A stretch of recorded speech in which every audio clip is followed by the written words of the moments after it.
Welcome.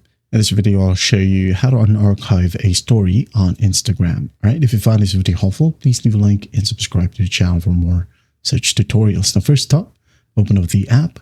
Now go to the bottom right, tap on your profile. Now go ahead and go to the top right, tap on the three horizontal lines. Tap on it. Now in here, as you can see, under how you use Instagram, you have here archive. So just tap on it. Now go ahead and select the photo or video that you wanted to unarchive. Okay. Okay. For example, this one right here. Okay. Now go ahead and tap on share. Wait for it to load. And once it loads, just tap on your story and it will be unarchived and be shared to your story. That is it.